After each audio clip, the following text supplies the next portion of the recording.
What's up, guys? It's Toad. Late night degenerate hours, Friday night, college football, week 6. We're already on week 6, almost halfway through the college football season already. It feels like it just started. This is insane. It feels like it's still September at the very least. I got this this Syracuse UNLV game on right now. It's not disappointing. I will say that. Some of these games tonight, I mean, obviously, there's a reason why I didn't bet any of these games tonight. TCU, I mean, they had, I think, 4 turnovers in that game. I don't know what they were doing in that game.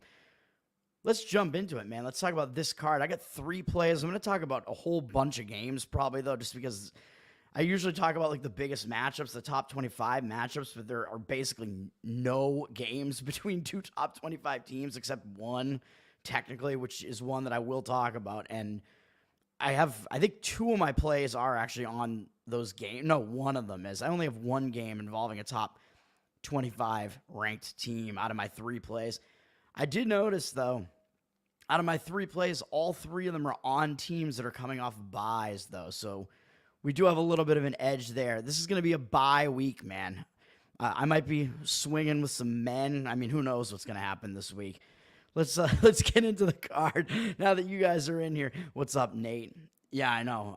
That's why I did not want to bet any of these games tonight. Hey, my strongest side that I said was a lean was the Oregon side. I think they're probably going to cover. They're blowing out Michigan State. They're shutting them out.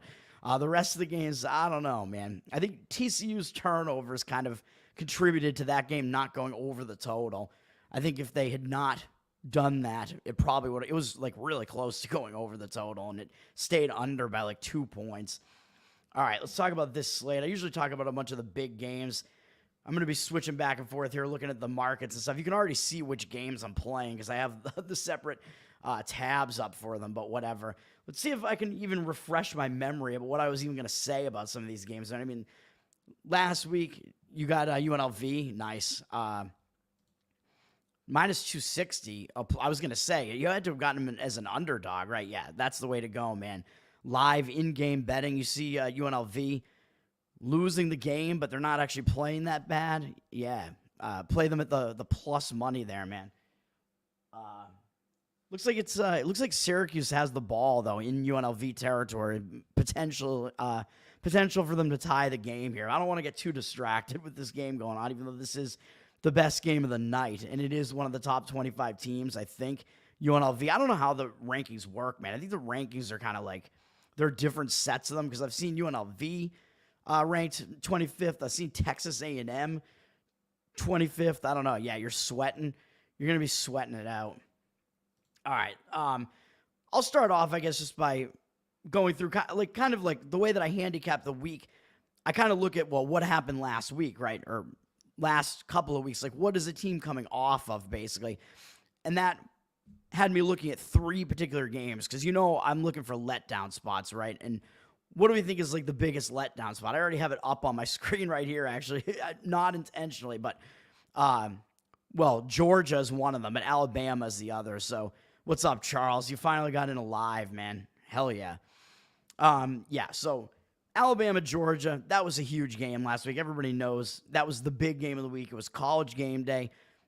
Huge game. One of the biggest games of the season, really. And it became a barn burner, man. After Alabama was just wiping Georgia out going into the second half. And Georgia stormed back and actually took the lead for, I don't know, about a second on a ridiculous, I think they had a 1-play touchdown drive, and then Alabama answered with a 1-play touchdown drive right after it. Complete madness. I had it on downstairs. I was watching. I'm like, man, this is just crazy. So after that game, I'm thinking, all right, who's Alabama playing, right? So first, that was the first thing I was going to look at. Who's Alabama playing this week? They're playing Vandy. So right away, I'm like, okay, I don't think this is good, because Vandy was one of the other teams on my list as far as like who's in a fade spot. So now, this is a situation where Alabama and Vandy are both in spots where I would be looking to fade them. Although I think Alabama's spot is actually probably worse than Vandy's is, which I'll explain because I'll just talk about this game. This is number 1 ranked Alabama, baby, against an unranked Vandy team. Although I think Vandy, they seem to be improving a little bit this year, man. Like, their passing offense is actually not that bad. Excuse me, I'm going to be having some water so you don't hear my wet mouth like on some of these other videos. All right. Yeah, Alabama. So they're coming off. Everybody knows they're coming off that huge win over Georgia, right? Okay, they're in a letdown spot. Vandy, however, you look at what they're coming off of. They're actually coming out of a bye. So I think that's the one thing that maybe makes the spot for Vandy a little bit less bad is the fact that they didn't play last week while Alabama was in that huge barn burner of a game. And Alabama does have bigger games up next with South Carolina, who's been playing really well recently, Tennessee, Missouri, LSU, all ranked teams after that. So if there was going to be like a down spot in their schedule, it would probably be this one. Vandy. I mean, it's a team that Alabama just completely dominates as well. But Vandy, what did they do in their last game? They took Missouri to the wire, man, at Missouri. It was a game that went into double overtime. And fortunately, I guess for Vandy, I believe they had a bye last week after this, so that might be the saving grace there. But Vandy has actually been playing a bit better this year than in other recent years. They can actually throw the ball around a little bit, but man, this was a huge game for Vandy. How big of an underdog were they in this game? 18.5-point underdog against Missouri. Missouri did outgain them by quite a bit. But Vandy, man, it looked like they were going to potentially be able to win the game here, and then wound up letting Missouri tie it. Yeah, Vandy was winning the game multiple times, and that might have been in overtime, I guess, that graph that I was just looking at. They were winning the game in overtime, at least, and then wound up losing in a second overtime. So that would be like a hangover type of spot after Vandy. A team like that, they play this highly ranked team really tough on their own turf, no less. That's going to put Vandy in a hangover spot. So this is just something where I can't play the side in this one, man, because you have one team in a hangover spot and another team in a letdown spot, both off of big games, although Alabama did that last week while Vandy was off, though. So Vandy, they did have a bye last week, so that's like the one saving grace for them. Alabama is down from minus 23.5 to minus 22.5, 75% of the tickets and only 65% of the cash, so the market read does look like it's indicating on the Vandy side, but I'm not going to be taking a Vandy team coming off what they just did, man, even though yeah, they're off a bye, and Alabama's coming into their house, so there is probably more reason for Vandy to show up focused for this game than there is for Alabama, but Alabama's also so much better than Vandy still that, yeah, I'm just going to pass on that game. And then the other side of the huge game, Georgia, it also puts them in a really bad spot because they were playing in that game against Vandy last week, against Alabama last week. They're down from 23 to 21.5 here against Auburn, my nemesis of last week. Georgia, 53% of the tickets, but 76% of the cash. I don't really understand that percentage because it looks like the line has moved down to the 21.5 here with juice. But for some reason, yeah, there's conflicting indicators in the market there with the cash percentage on Georgia, but the line kind of moving in the direction of Auburn. I would not lay the points with Georgia in this one, man. I think that's going to put them in a big hangover spot there. Another huge get-up game. They had a chance to actually beat Alabama. They made that huge late rally, took the lead, and then basically had their heart ripped out one play later. And that's going to be really tough to get back up off the mat after that, man. If you're Georgia, that's tough. And Georgia, by the way, I believe in the last 3 or 4 seasons or something, only has 3 losses that entire time, and all of them are to Alabama. That's just brutal, man. Georgia they beat everybody except Alabama, even though they do have some close calls. So I would be leaning to the Auburn side here, but I mean, it's not something I'm actually going to be doing because Auburn, I mean, they're also off of a game, and this is number 5 ranked Georgia now just because they lost that game last week. I think they are one of the top 2 or 3 teams still, in my opinion. So 5. Georgia actually a little bit underranked now just because they lost one close, really tough game to Alabama. Auburn last week, I mean, this was just a disgrace, dude. This was the difference between me winning and losing. Oh, God. Charles, Syracuse just tied it up, man. I don't know. If they're going to go for 2 to try to win the game right here, you're going to be sweating right now. UNLV is not going to cover, by the way. Oregon might be in danger of losing their cover as well. Good thing I did not bet either of these. Tard strength from Alabama, yeah. Cole's home state, yeah. But I was just going to rehash this, even though I don't want to. Auburn, I think they could be in not the greatest spot either because they hosted a ranked Oklahoma team last week, and Auburn, I mean, they blew the game, man. They were winning this game pretty much almost the whole way. They were winning by 11 in the fourth quarter and then gave up a touchdown. And then they they threw a pick six after getting back in Oklahoma territory. Looked like they were probably going to be able to put the game away with 4 minutes left, pushing to maybe go up by multiple scores again there, or at least by 8. And then they throw a pick six, and they wind up losing the game outright. And this is a game where Auburn completely dominated Oklahoma to almost 200 yards. Auburn had the advantage of almost 200 yards on offense there. Dominated the time of possession by like 11 minutes and had 26-11 in first downs. I mean, that was a very misleading final result. I'm pissed because I handicapped the game right. I should have won. Syracuse tied it, I guess. You're gonna have to sweat overtime, maybe. The UNLV running Rebels, yeah, they're the gay Rebels. I don't know.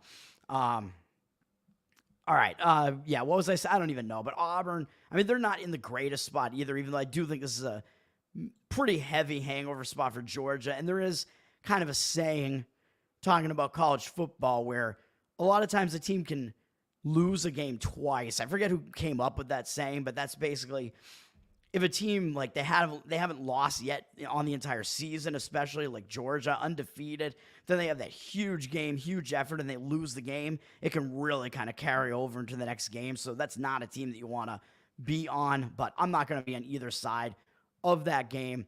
And then the other game, which is actually right here that I was potentially looking at, I was looking like I want to fade Virginia Tech, man, because what did they do last week? I mean, you guys might have seen the ending. That was a primetime game. So I think they do have, one extra day off maybe over Stanford here, I think. I'll look at Stanford in a minute. But Virginia Tech, that was a huge game there. They went into Miami in a primetime, I think Friday night game, last Friday night. I think it was going on while I was doing this video last week.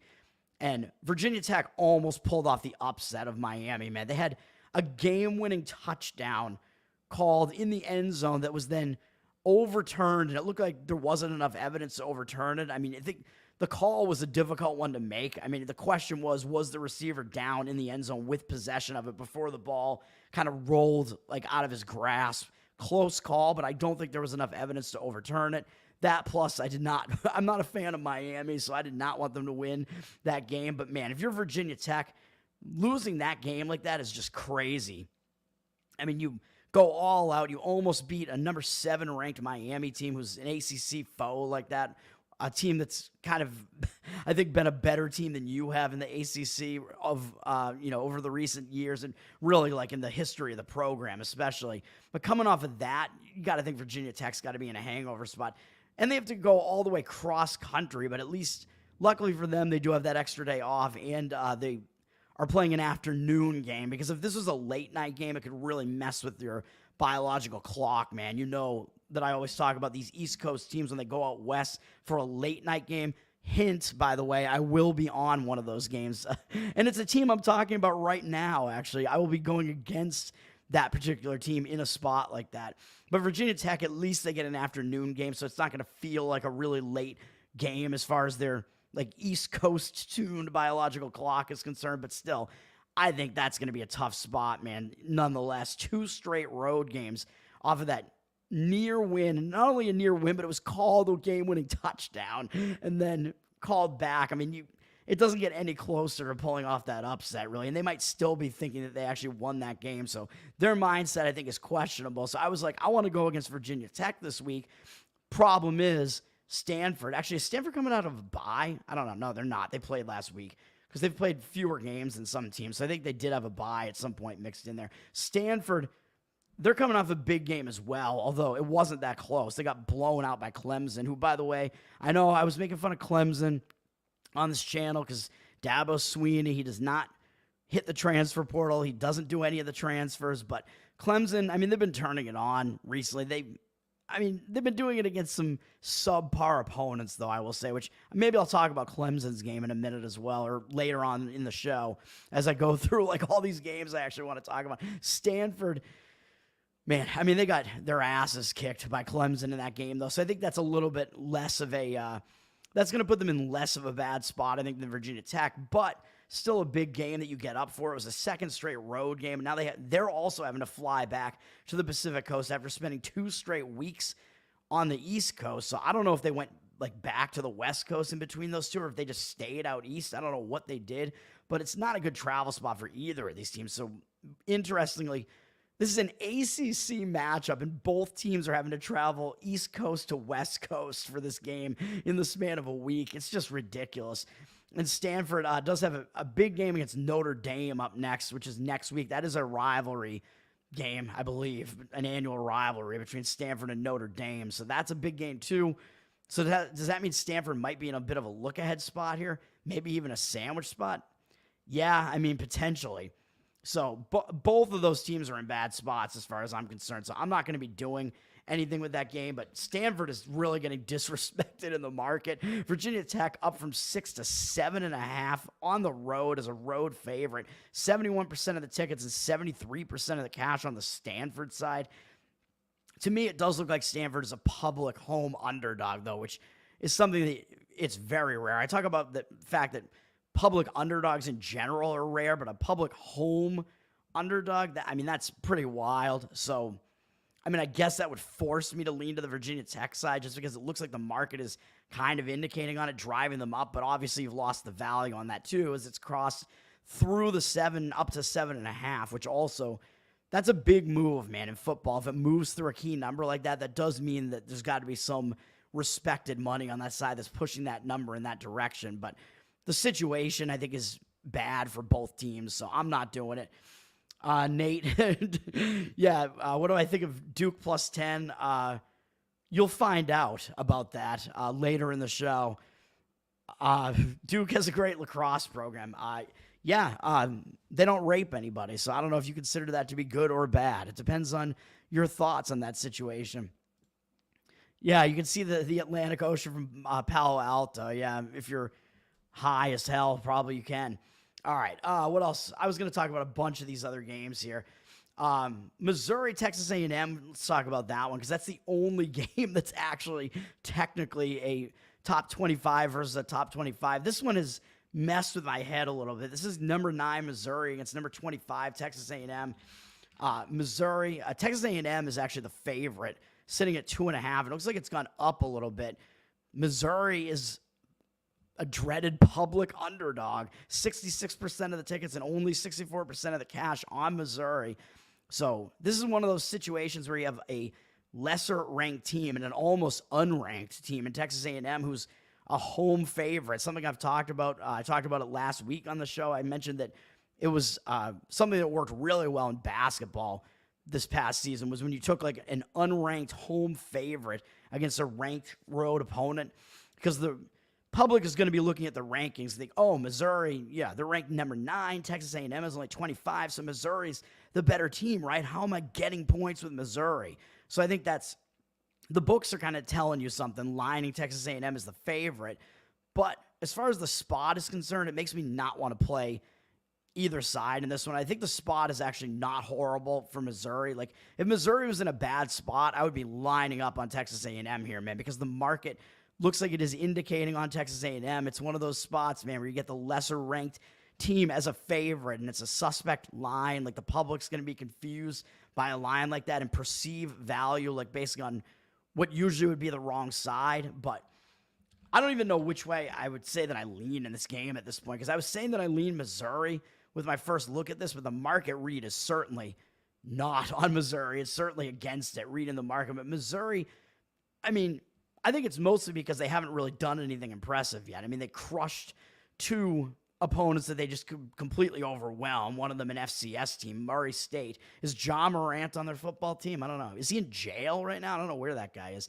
And then they crushed Buffalo, shut them out too. Buffalo, not very good. MAC team. Then Missouri had a couple of close calls, man, but I'm wondering if it's possible they were just overlooking both of these opponents because they didn't really respect them that much. BC played them what looks like pretty tough, I think, but I don't think the game was as close as the final looked. Missouri was up double digits. I mean, BC kind of made it a little cosmetic at the end there. So Missouri pretty much handled them, even though they didn't score that much. Missouri did not have that difficult a time. outstatted BC by quite a bit there, by over 100 yards there. So that is a little bit of a misleading result. But then, of course, I mentioned Missouri was the team that almost lost to Vandy and got taken into double OT by Vandy at home. Again, I don't know. I have to question Missouri as far as like what was their motivation in that game. Maybe they just really took Vandy for granted, and maybe they were even just looking ahead to a bye, because Missouri is actually coming out of a bye. So I could see that bye going both ways, to be honest, because when you're on a win streak and you go into a bye, the bye tends to not be a good thing, because if everything's working for you, you don't really have anything to fix when you are in that bye. There's like nothing that you can do. However, I think maybe it's not actually a negative for Missouri, because they were not playing well, man. They almost lost to Vandy as an almost 20-point favorite at home. So I do think they're going to be thinking, man, like we do need to fix some things. So I do think the bye is actually a positive in this case for Missouri, And Texas A&M, I mean, you talk about not being that impressive. I don't think Texas A&M has done anything very impressive either. And they are not coming off of a bye. So they've won a bunch of games in a row. I mean, their most competitive game was their opening game at home, and they lost to Notre Dame. But yeah, Notre Dame looks pretty good. And then after that, they haven't done anything impressive, man. I mean, going into the swamp against Florida, that's not looking very good now, how bad Florida is. Beating McNeese, this is not basketball, so no. FCS team there. Bowling Green, and that was a close call against Bowling Green, who, I mean, I guess Bowling Green is decent for a MAC team, but man, and then Texas A&M also kind of struggled against Arkansas to some extent, although they did hold Arkansas's offense in check. Arkansas does have a pretty good offense, so Texas A&M's defense has been good, and that is what you kind of expect with Mike Elko there for Texas A&M. He came over. He was Duke's coach the last couple of years, I think, and now he's over as I believe he is he the head coach or the DC? I forget. He is at Texas A&M, and I think he is the head coach at Texas A&M now, and he brings with him all of that defensive mindedness. So Texas A&M has been good defensively and good at running the football so far. So those are the things that they do have going for them. So you do have Texas A&M maybe being the better defensive team out of these two. So again, it's a very hard read on that one. Oregon, the Orange Men are about to score. I think you said Oregon. Are they? I'm assuming it's in OT now. I don't know. I don't want to turn my head and watch. How much cash is in Missouri? I don't know. I don't know how it works there, because I don't know. There's probably a lot of theft going on in Missouri, so I don't know. But that just means the amount of cash is just changing hands. All right, what else we got as far as some of these bigger matchups here? UCLA, Penn State, somewhat interesting, I guess, even though, I mean, Penn State, undefeated, ranked 7th in the country. UCLA pretty much sucks. So I don't know why I'm talking about this, but I guess it's kind of an interesting spot. I mean, when I first looked at this, I thought, well, Penn State's kind of in a sandwich spot here. Yeah, they're undefeated. They had a big win last week against Illinois where they actually didn't cover the spread. Penn State, I'd mentioned that game on the show. I think that was last week, right? Or unless they had a bye. I know I talked about that on the show. I think it was last week, yeah. So Penn State did not cover the spread, even though they won by double digits. They really held Illinois' offense down. So Penn State, again, one of the best defenses in college football, it looks like, yet again for Penn State. Now they got UCLA. They're still staying at home, but they do have USC up next. So I was looking at this thinking, yeah, it's kind of a sandwich-looking spot for Penn State here, right? I mean, UCLA has been playing like ass, and Penn State could overlook them after beating a ranked Illinois team, and with USC having to go out on the road to face USC next week, a ranked USC team. So that would have me leaning to the UCLA side, but I'm not playing it. I mean, I have a little bit of hesitation here because UCLA is, well, they're not good, but I mean, they've played a kind of tough schedule. I mean, losing on the road at LSU, I won't fault them for that. Indiana is actually in the rankings now, so Indiana's got all those JMU transfers over there, and they're looking pretty good as well. And then UCLA got kind of drilled by Oregon last week, which Oregon is obviously better than UCLA. So I don't know if we really know who UCLA actually is, but I still don't think they're very good. And they are having to go out on the road here to Penn State, which kind of a weird scheduling spot there. UCLA, I mean, this is now a Big Ten matchup. It's going to be their first Big Ten road game, and they're having to go from the Pacific Coast to the East Coast and having to play, or not the East Coast, but to the Eastern time zone, and they have to play a noon Eastern game, which is going to be like 9 a.m. their time. So those scheduling spots can kind of go both ways in some cases, man. I do think it's still worse when you're having to go from East Coast to West Coast and play like a really late game that's going into like midnight as far as your biological clock is concerned. But having to play something that's at like 9 a.m. your biological clock time is not great either. But I think that one's a little bit overstated. But it is still going to be kind of a weird environment, man. UCLA does not have to go and play at Happy Valley very often. They'd have to play a defense like that. So I can't do it. Even though I think Penn State may be in a sandwich spot there, and there could be the potential of them overlooking UCLA. Penn State a huge favorite, up from 27.5 to 28.5, 74% of the tickets and 73% of the cash. So Penn State, huge favorite, but they are public, so I would lean to the UCLA side, and it's also a pretty low total in the mid-40s, so if you're taking 28 points, you're getting a lot of points there. The odds makers are basically telling you UCLA is really going to have issues scoring in this game. UNLV stopped them. Wait, what? I don't know. I see UNLV up 3 right now. Just glanced over. I don't know. Penn State has a history of, doing something with asses. Yeah, you don't want to talk to me about that one because I am a Sandusky truther, and nobody seems to, everybody, gets way too emotional about that and flips out about that. But if you look into the details of that case, I think that the whole thing is manufactured. I don't think he did it. So what was I saying? Oh, Penn State, I will say, the other thing about Penn State laying huge amounts of points and it being maybe a little bit dangerous to fade them is that even though I know they didn't cover the big spread last week, James Franklin is their coach, and he seems to be in tune to the betting markets in Pennsylvania or something because it is legal there, because he seems to intentionally try to cover the spread and run up the score. So that's what you're dealing with Penn State there as well. So I don't know. Obviously, like I said, that one's not a play for me either, but I am just I'm going with with what I see here, man. Going with the markets. I don't know. What other games do I want to talk about? SMU and Louisville. I mean, Louisville, they're kind of in a bad spot as well. They're coming off hanging with Notre Dame, man. And that was also their first road game, but also their first loss of the season. Louisville played Notre Dame tough, man. Yeah, James Franklin of Mizzou fame. Was he at Mizzou? I forget where he was. He was at Vandy, I think, before going to Penn State, right?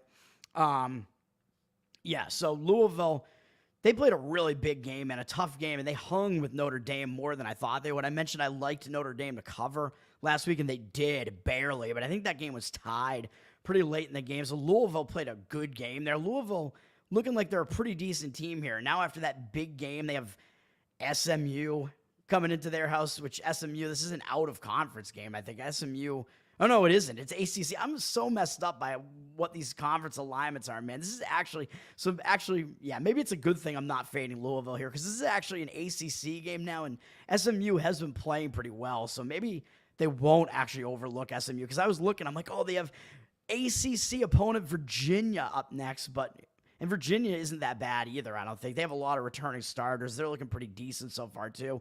But, yeah, Louisville, maybe they will be focused on SMU because SMU's been playing really well. But that's a tough game to come off of, man, against Notre Dame.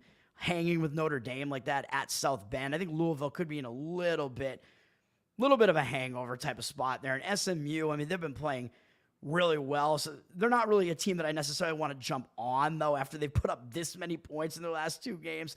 Yeah, they put up 66 against TCU, although TCU's defense is horrendous. And then 42 against this embarrassing Florida State team. I don't know what the deal is there. I mean, that Florida State team, they do still have talent there, and they are just, oh, man, they are not playing well.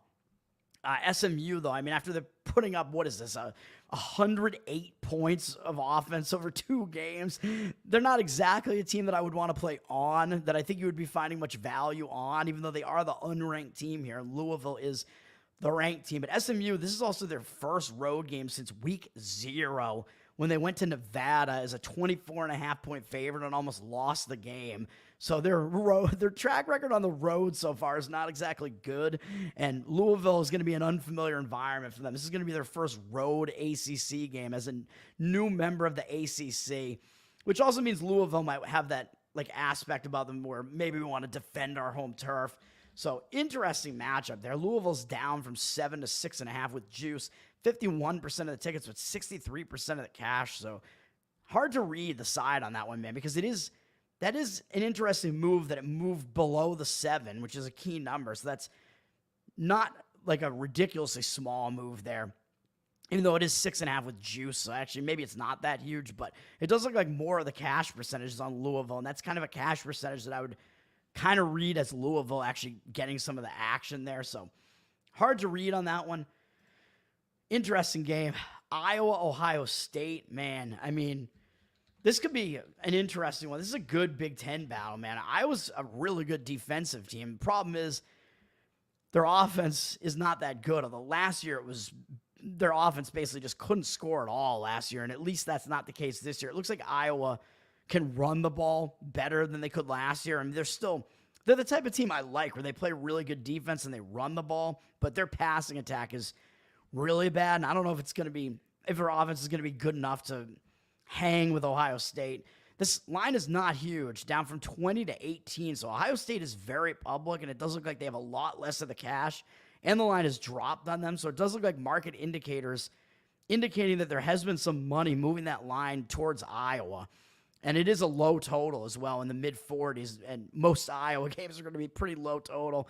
I mean, Ohio State, they kind of play more defense than offense as well. I think with Ryan Day there, I mean, that's kind of his style, it seems, at playing ugly games. So, yeah, I mean, I would not want to be laying the points with Ohio here, but I'm not going to take the shot on Iowa either. But it should be an interesting game. If Iowa can hold Ohio State's offense in check enough, this could be interesting. Iowa's actually coming out of a bye, and they actually put up some decent point totals against some FBS opponents here, and against Minnesota, who hasn't been that bad defensively. So maybe Iowa, yeah, they're not totally inept offensively this year, maybe. I don't know. But this is going to be a second straight road game. But again, the bye has kind of split those up. They are coming off a bye. Ohio State is not. But Ohio State had kind of an easy game last week, even though it's kind of a rivalry, sort of, at this point, and it was a road game, but they went to Michigan State. Michigan State, a down team this year, as we're seeing tonight as well. Ohio State just went in and blew their doors off, basically, and Michigan State their offense just cannot score enough. So Ohio State had a kind of easy time of it last week. They do maybe have a potential look ahead to Oregon next, but I don't really know that they're going to overlook Iowa, because they know Iowa's pretty good, and Iowa's right behind them. And by the way, when handicapping these games, like getting towards the middle of the season here, this doesn't have anything to do with this specific game, but just while it's on my mind, when you're talking about teams that have like lost like 1 or 2 games now, I think because of the way the playoffs are expanded now, I think you're looking at a totally different situation. Whereas before, when it was like a 4-team playoff or just the championship game, if a team lost like 1 game, or especially if they had lost a second game, that would be like a dream crusher scenario, man. They have no chance to get into the playoffs now, so you want to look to really fade that team. But now, I don't think that's the case now. With the expanded playoff, you can lose a couple of games and still potentially get into the playoffs.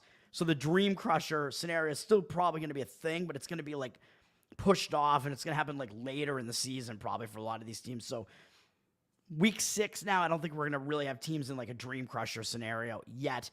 Except maybe for Florida State, which maybe they already had their dreams crushed after the first couple of games, because they were expected to do a lot better. They are not going to be making the playoffs. Let's put it that way. What's going on, man? Justin, what's up, man? Good to see you. 2-decade age gap in the James Franklins. I don't know who the other James Franklin is. I only know the college football coach. All right. Auburn, Georgia, I already talked about that. Ole Miss, South Carolina. This is an interesting one as well. Man, I mean, I don't want to talk about every single one of these ranked games, but I'm going to hit most of them. I'll skip several of them, all right, just to get to my, what time is it? Just to get to my my plays before this video goes ridiculously long.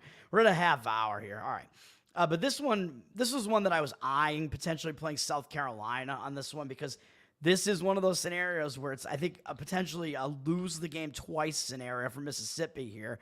Ole Miss up from 8.5 to 9.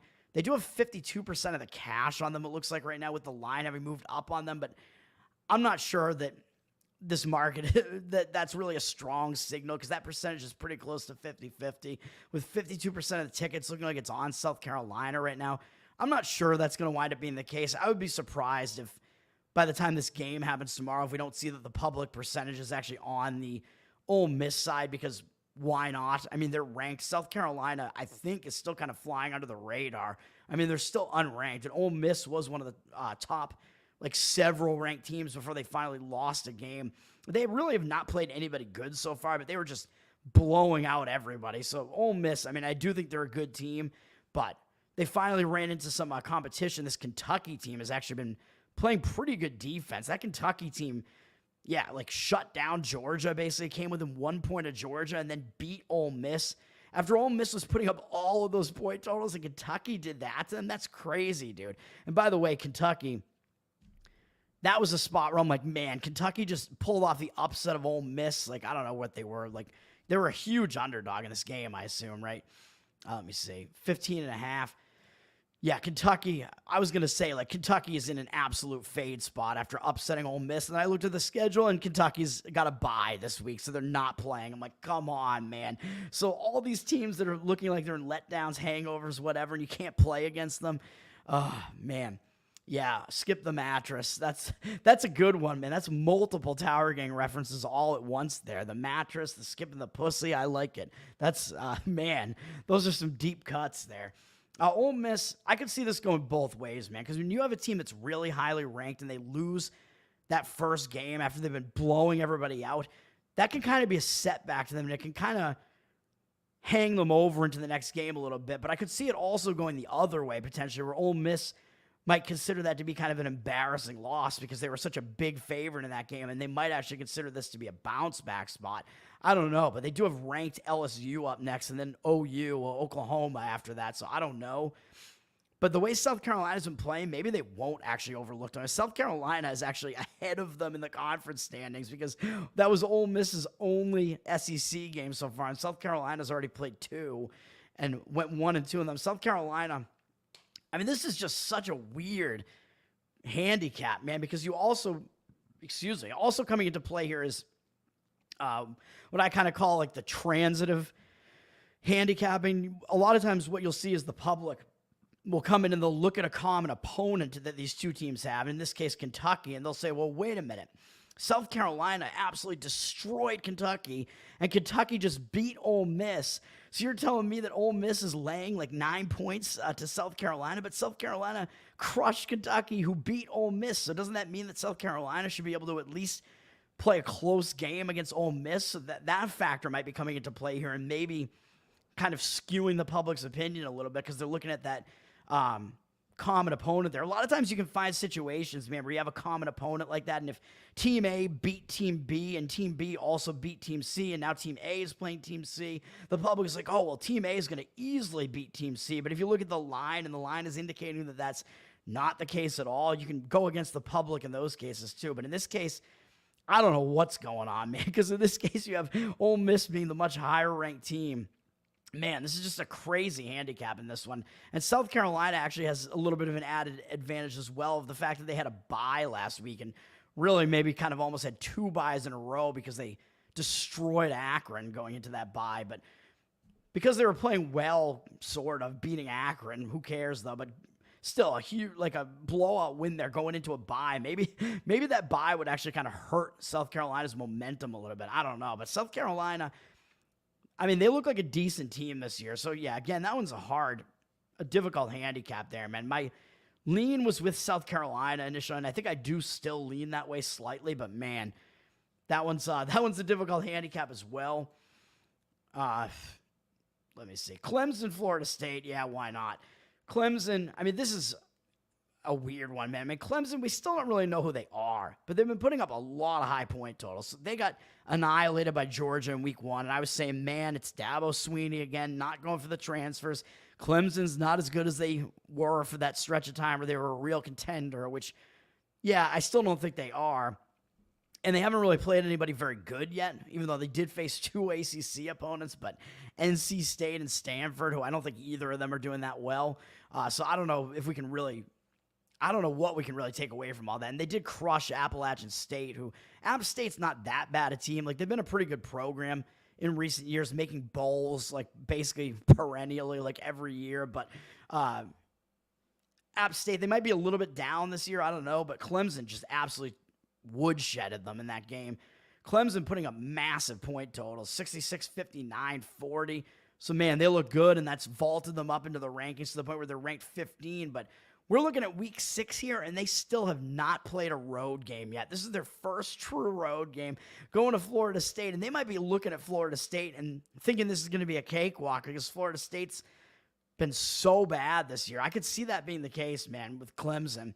And Florida State, on the other hand, I mean, they're probably going to be in an angry mood. I mean, they just had their first road game, and they got crushed by SMU, but SMU's a good team, man. Like, Florida State, I mean, these losses are actually all to, like, at least somewhat decent teams. Like, Georgia Tech, who I'll talk about in a bit, not a bad team. BC has been playing better than they have been the last few years. So they don't look that bad either. Memphis, I think, is a decently competitive team as well.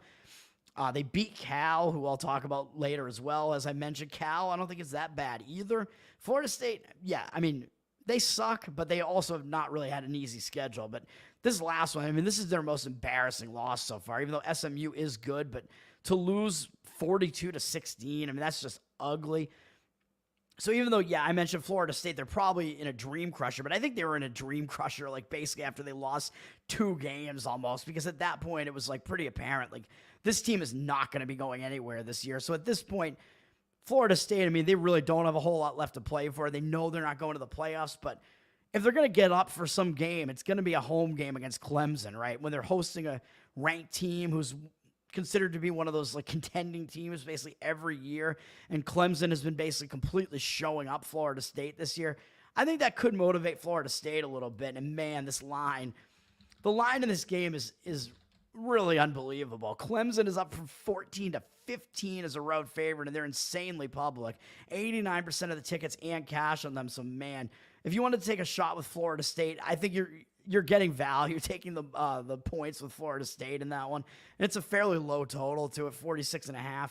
I'm not playing it, but man, I mean, as far as value is concerned, a lot of these games had lines before the season started, and the books lined this game before the season started. Florida State was a 4-point favorite in this game, and now they're a 15-point underdog at home. Do you think that line's moved a little bit too much? I mean, I know Clemson maybe looks a little bit better than we thought they were going to be, and Florida State looks way, way worse than we thought they're going to be. So you do have to adjust the line, obviously. But should it be adjusted 19 points?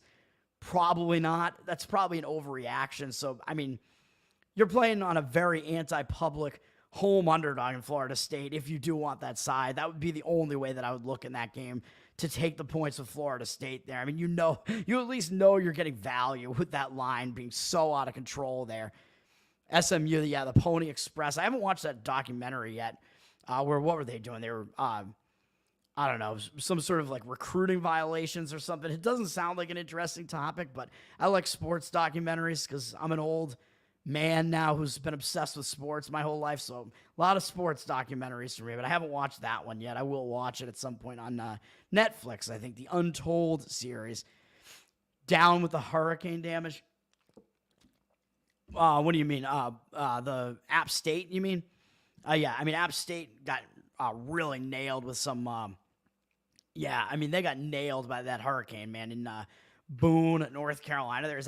Is App State playing? Yeah, they are playing this week against Marshall. And I wasn't going to talk about this game at all, but that's, I guess, an interesting kind of situational aspect to that game. There were App State's going to Marshall. App State, I think, has had a week off, though. Like, they got an extra week off because their game against Liberty was canceled because of the hurricane, so that's going to give them some extra time off. So I don't know if that's going to help or not. According to the market, it's not, because the market is all over Marshall here, up from 2 through the 2, like, to 3, and it looks like the books are just heavily juicing the 3, like, trying to not go to 3.5 on that one.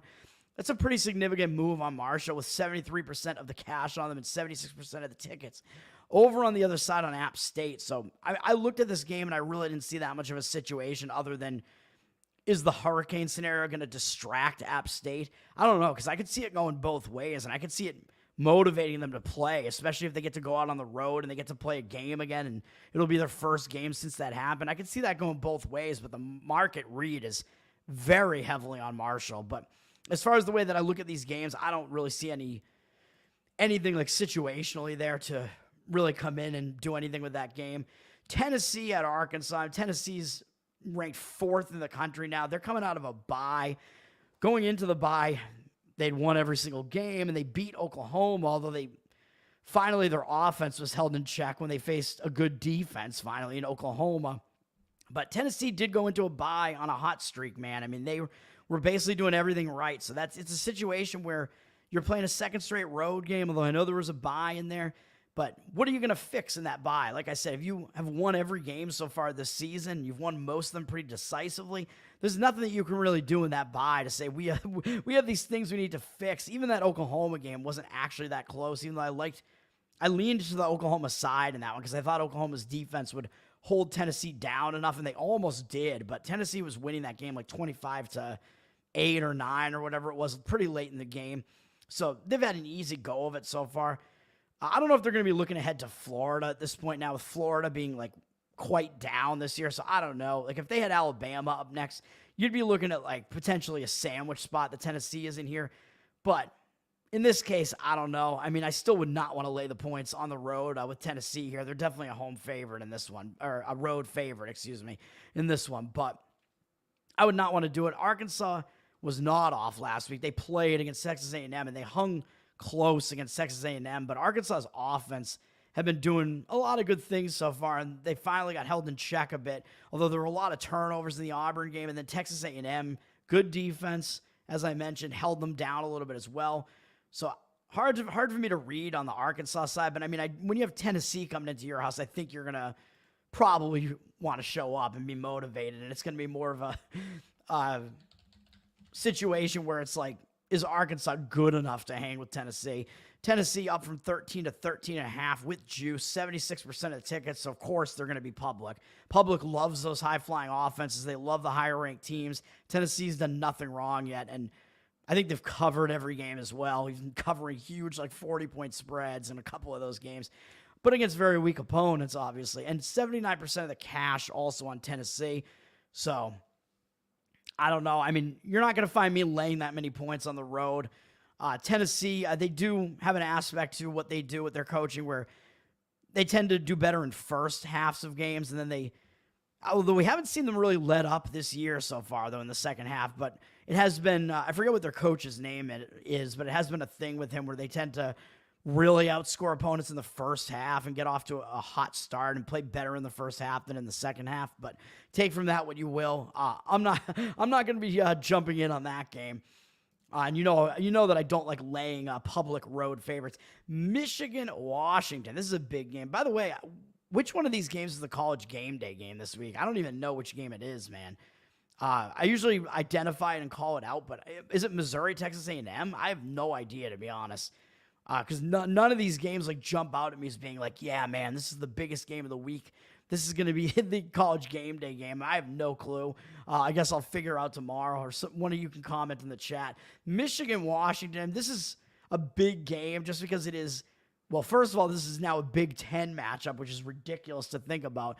And it is, of course, the championship rematch from last year, even though none of the players or coaches are back pretty much. Basically, all the guys are gone, man.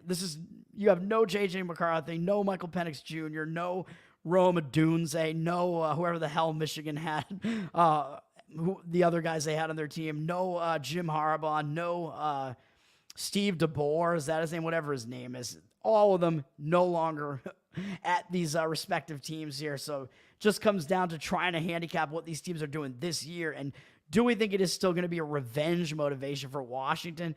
Because basically like very few of these players and these coaches were not there last year for that championship game. I don't know. I mean, the revenge factor, if it's going to be a factor at all, I mean, obviously it would be only on the Washington side. I think you still could see like a slight revenge motivation maybe from Washington, just because the program obviously knows like, hey, this is the team that beat us in the championship last year. So it's kind of like like win one for the fallen homies, basically the homies that have fallen into the NFL. Michael Penix Jr. has not played yet, and it doesn't look, I think he's on Atlanta, right? He's not going to be replacing Kirk Cousins anytime soon with what Kirk Cousins just did last night. Holy crap. I thought he had a bad Achilles, and oh no, I'm just going to throw for over 500 yards. No big deal. I don't know what that was. That was crazy. At least I got the pick right on the Falcons in my pools, but I did not expect it to go like that. Michigan, yeah, I mean, they're in a weird spot. They're one of these teams that has not had a true road game yet, man. So they're going out on the road for the first time. This is week 6, and this is their 6th game, and they still have not played a road game yet. So I think it makes it kind of a weird spot, man, for Michigan. It's not the greatest spot. They're having to go out to Washington. I think it's a pretty unfamiliar environment for them to have to go out there. Weird scheduling spot. With these conference realignments, man, you get some really weird travel spots now, and I think you can take advantage of some of these spots in the ACC and the Big Ten especially, maybe a little bit less so in the Big 12, but man, kind of a weird spot, having your first true road game and having to go out there in week 6, and they do have a ranked Illinois team up next.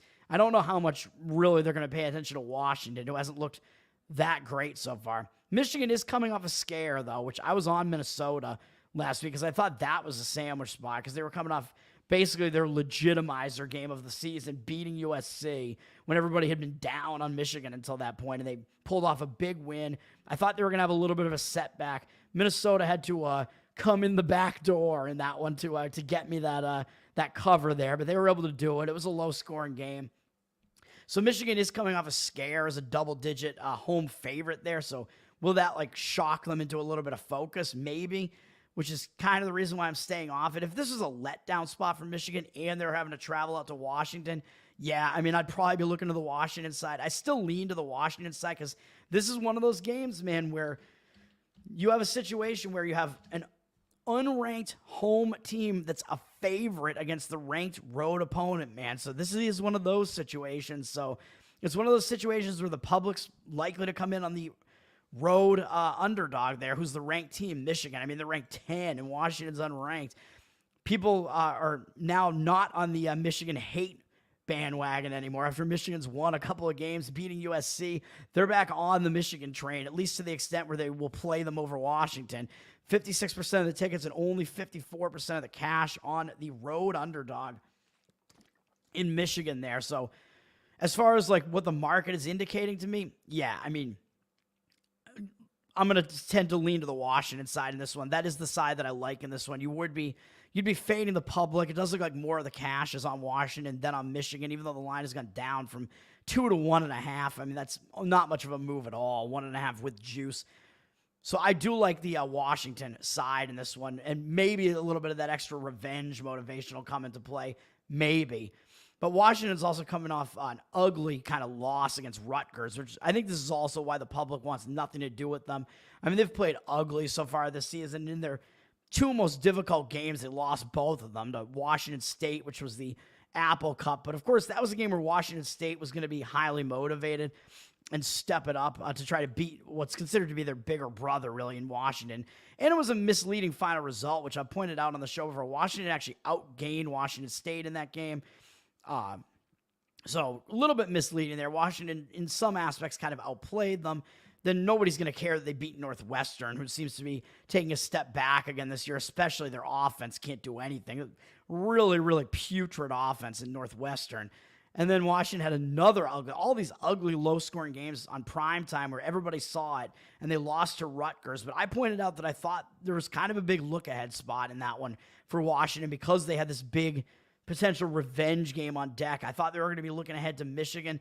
Maybe they were, maybe they weren't, but they didn't play very well against Rutgers. And it was also a little bit weird, I guess, having to go out to the East Coast. But for a night game, I think it's a little bit less strange, kind of. Washington, also, this is a completely misleading result, by the way. Washington totally wrecked Rutgers statistically. I mean, look, I didn't even realize it was that much of a disparity. I knew Washington had outgained them a little bit, but man, that's more than a little bit. They outgained them by over 200 yards in the game. That is crazy. With no turnovers, I don't understand how Washington only scored 18 points in that game. That's just bizarre to me. I wasn't watching most of the game. I only watched kind of the end where it was a close game at the end. just to see who was going to win it, but that is just bizarre to me. So Washington actually is probably a little bit better than they look based off of that, because that game looked so ugly for them. Man, it was a loss. And statistically, the statistics are telling you that what we see on the scoreboard there was pretty misleading, was not indicative of what Washington actually is. And Washington does have an extra day off because they played Friday, whereas Michigan played on Saturday last week. So maybe that extra day off will help them as well. I do lean to Washington in that one. 3 missed field goals for Washington. I mean, that's part of it, but man, that's really dumb. A dumb call on a fourth and goal. Oh, yeah. In the Washington State game, yeah. Ridiculous. Pete Carroll's son is their OC. I didn't even know that. Kalen DeBoer. Why did I think it was Steve? I don't know. I don't even know what I'm talking about, man. It's late.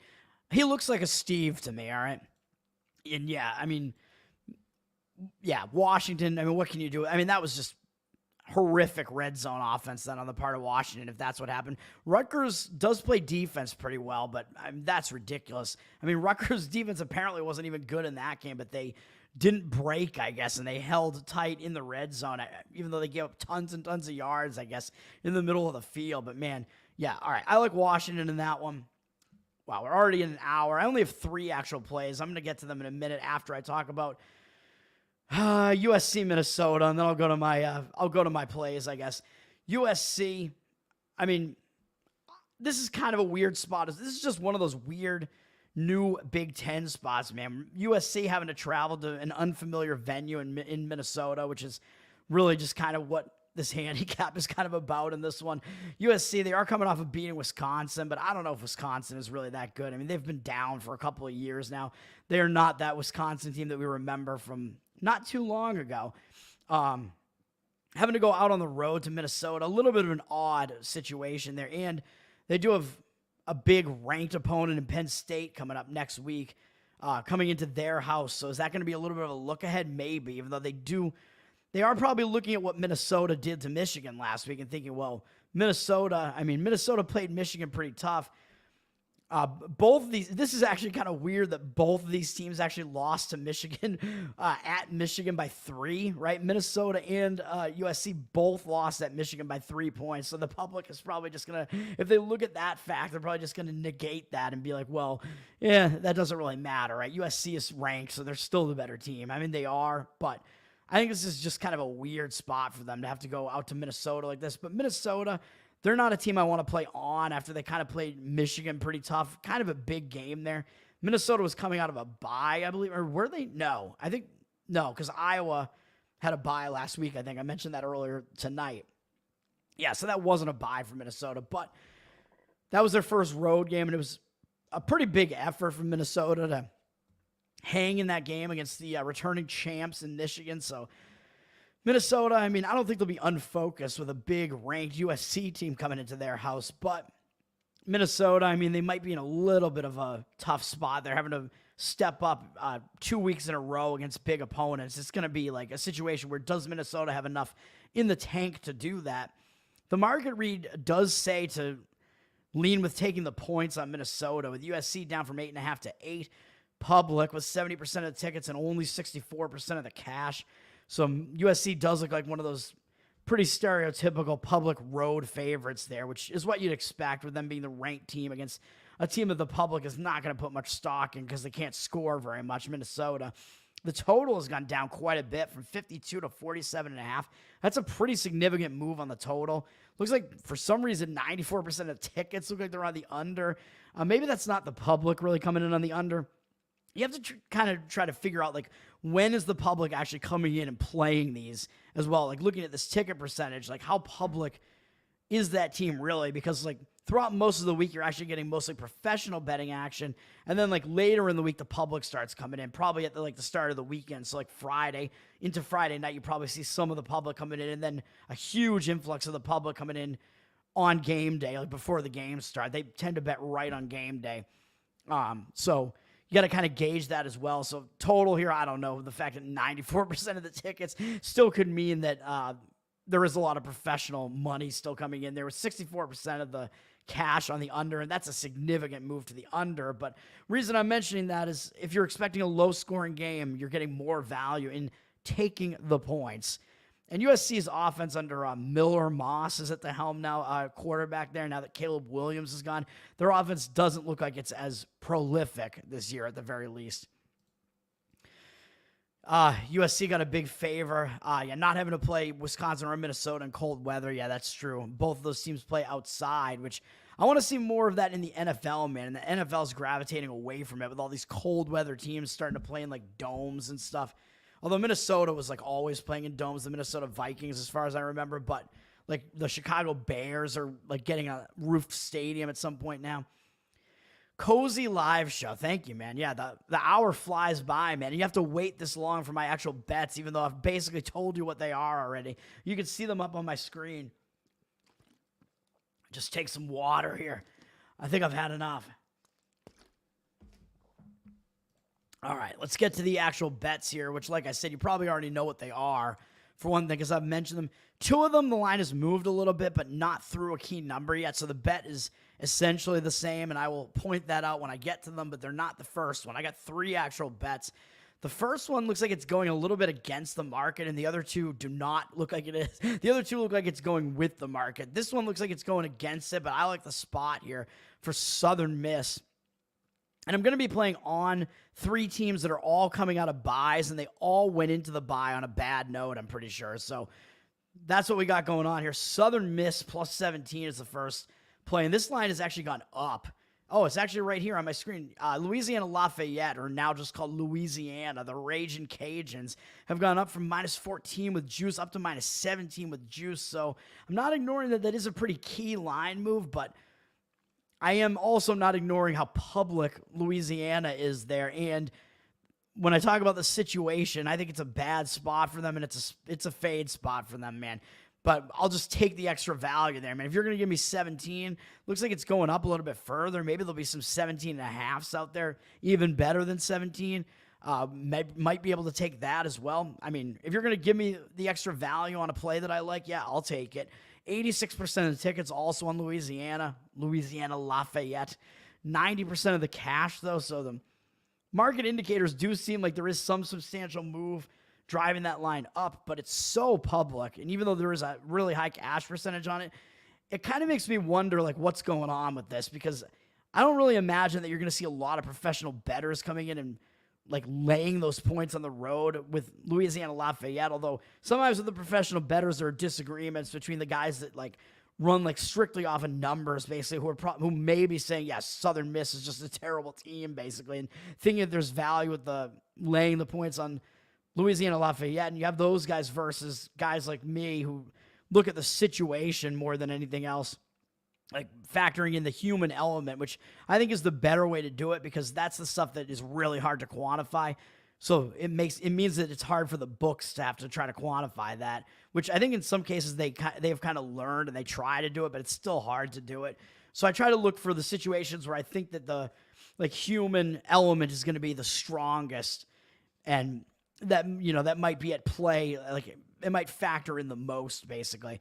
So looking at this, I mean, of course, the public is only going to be coming in on the Louisiana side in this one. Oh, man. Oregon did not cover, I guess, that larger number, which I thought they would. Michigan, I guess, got the backdoor score there. I hate the backdoor, man. It's not the way. And then Syracuse, unfortunately, for you, Charles, I'm sorry about that. With that overtime win, that's crazy, man. I agree with you on that live in-game bet that you made there. I think it was a good play. I think there was value on that. Man. All right. Louisiana, though, yeah, we're looking at a 3-1 team versus a 1-3 Southern Miss team. And yeah, there's no question that Louisiana is the better of these two teams. But then again, I mean, they haven't done anything impressive so far, really. I mean, they beat Grambling State to open the season. Whatever. That's an FCS team. They beat Kennesaw State, who we just saw them get absolutely annihilated again tonight, giving up 60-something points to Jacksonville State.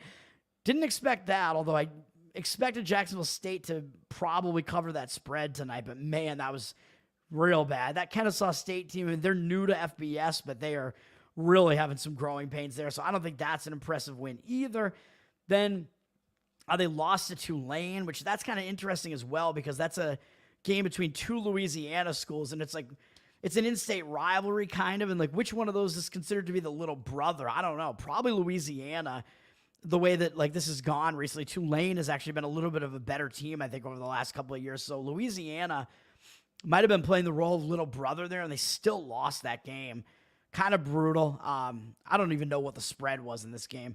Tulane was -1.5. So odds makers were indicating to you that Tulane is the better of those two teams there, with Tulane being a favorite on the road at Louisiana there, which I agree with that, and that does make sense to me. And then this is why this is a bad spot, man. This is a letdown spot, and I think it might even be a sandwich spot. What did Louisiana do last week? I mentioned this on the Saturday morning show last week. I think I didn't mention it on my big college football show last week, but on Saturday morning I mentioned this. I said this was a weird line, man.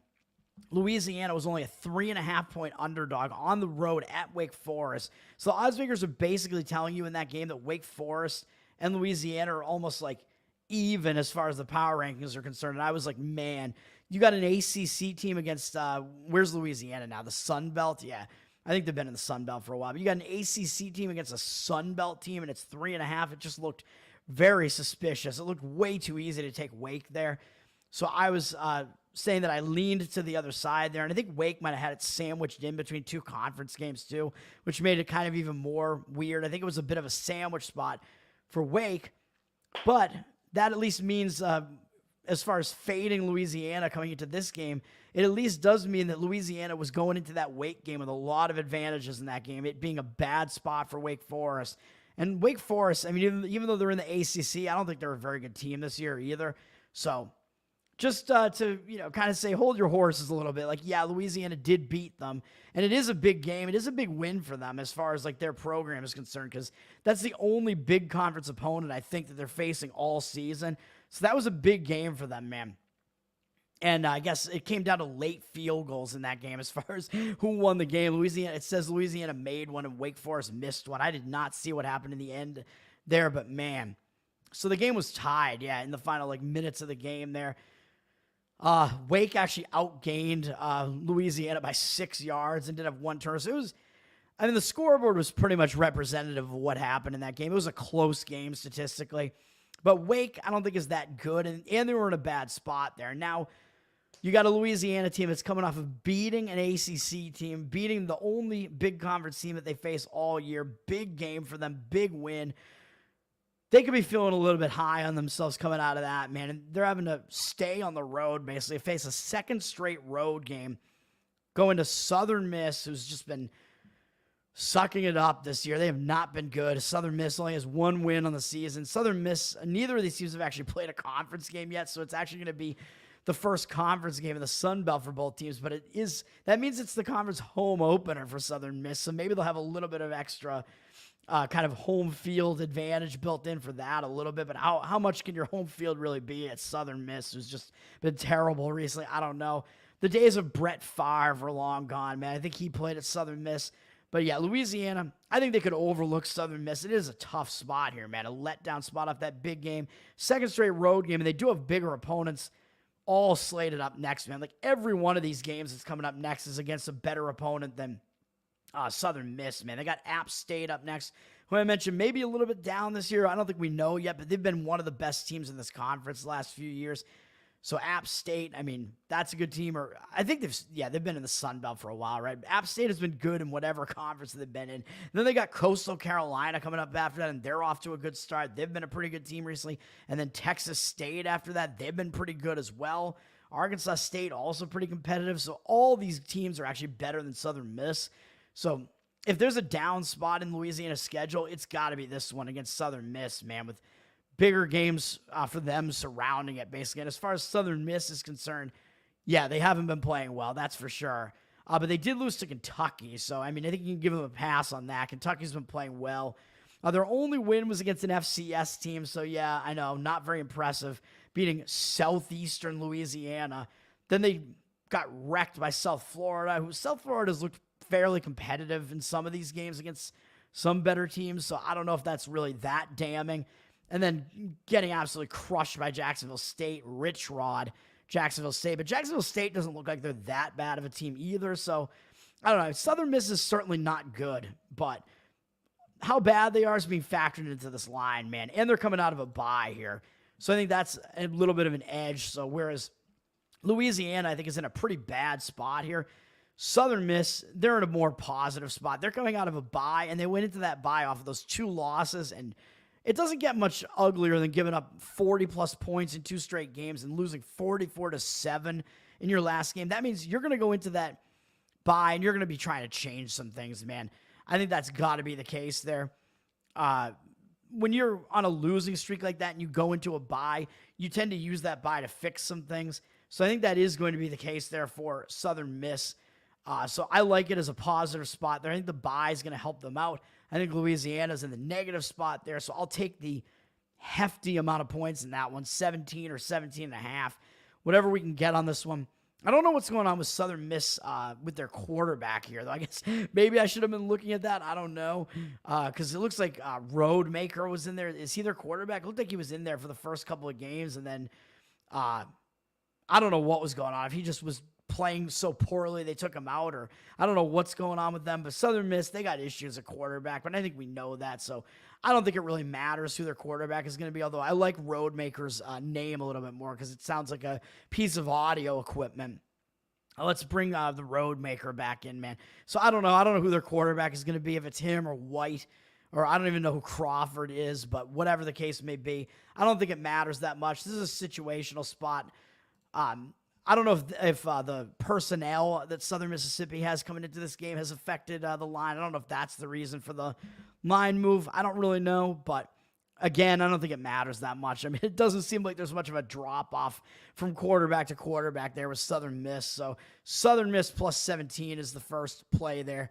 And maybe my least favorite of the 3, but Nick Mullins played at Southern Miss. I love his comedy, man. He's a hilarious dude. What else we got? You like to run your picks through me. Yeah, they never lean your way. I go against the public a lot, man. So I don't know. I mean, more often than not, you tend to want to go against the public because usually the value is going to be in going against the public because the books will have to skew the line a little bit in that direction at the very least, especially in football where public actually comes in a little bit more, although mostly it happens in the NFL. Next game up is going to be... Who wanted me to talk about Duke plus 10 or whatever it is? I'm laying Georgia Tech minus 8.5. I think there's still 9.5s out there right now. I don't think it's hit the 10 yet at most places. I think it was teetering on the 10, but I think I saw some 9.5s out there. There's not much of a difference between 8.5 and 9.5, really. I would get it at below the 10, though, if you're going to lay Georgia Tech.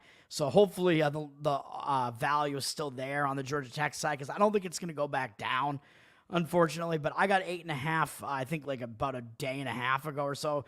I was like, well, once I get to my show, it'll still be like 9.5, hopefully, which again, I do still think it's 9.5. So under that key number 10, I still think that's good enough. You got a soft spot for the slowest 5-star quarterback in Malik Murphy. Yeah, I mean, I don't know much about him, so I have no idea, but it's kind of funny to watch really slow quarterbacks. Who was it that wanted me to talk about? I don't know if they're still even in the chat here. Somebody wanted me to talk about Duke. Nate, it's you. You are still in the chat. Yeah, so I'm laying it with Georgia Tech. I like the spot for Georgia Tech here, or maybe I don't like the spot for Duke. Georgia Tech, I mean, they are leaning a little bit public, which is why I'm saying, man, like this line is probably not going to come back down. It's sitting at 9.5 with juice up from 8, so it has moved in Georgia Tech's direction a bit. Again, I think when I looked like about an hour ago, there were still 9.5s at like half of the books out there, so I think you can still get it. 66% of the tickets, but 83% of the cash on Georgia Tech. So I think there is actually significant money on the Georgia Tech side here.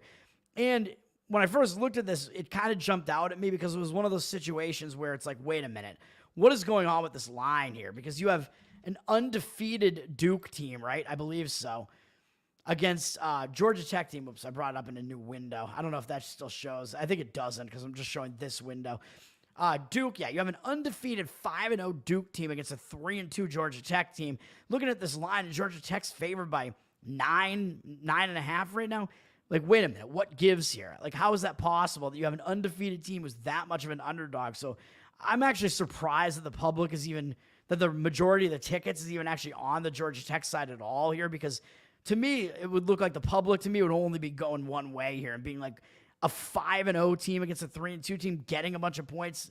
Yeah, that's where I'm going to go. Like, I think the public would tend to perceive value on that side. So that jumped out at me right away. Like, wait a minute, this is a pretty suspicious line. Like, Georgia Tech laying that many points. That's the odds makers are telling you who the better team actually is here, and it's not the team with the better record. Duke, remember, man. I mean, well, I guess I'll talk about how good I think Duke really is or how not good I think they are. They've won every game so far. Yeah, for sure. But look at who they played. I mean, they played Elon, not Elon Musk, but I mean, Elon Musk might do a better job of just playing by himself out there than the Elon Phoenix football team, who's in the FCS somewhere. They're not, I don't even think they're good. I don't know. They're not a good basketball program at the very least. Don't care about that. They went on the road. They're basically like one of their best wins. I guess their best win is against North Carolina, which I'll talk about in a second because that's also part of this handicap. Their best win besides that was on the road, and their toughest road game was going to Northwestern, who is a team that can't score at all, and Northwestern is not even playing in their home stadium this year. They're playing at other venues in the area because of renovations to their stadium. So that's not impressive. Beating UConn, I think barely beating UConn, that's not impressive either. Going on the road, Middle Tennessee, I don't know how good Middle Tennessee is at all right now. Sometimes their football program is pretty good, probably not at the moment. And then their best win was last week against North Carolina. But, man, that means Duke is going to be, I think this sets them up to be in a letdown spot, man. We all know, even though this isn't basketball, that's still a big rivalry between Duke and North Carolina. Those two schools hate each other. That's just a big rivalry either way. And look at how this game played out, man. Duke was losing this game 20-0, I'm pretty sure.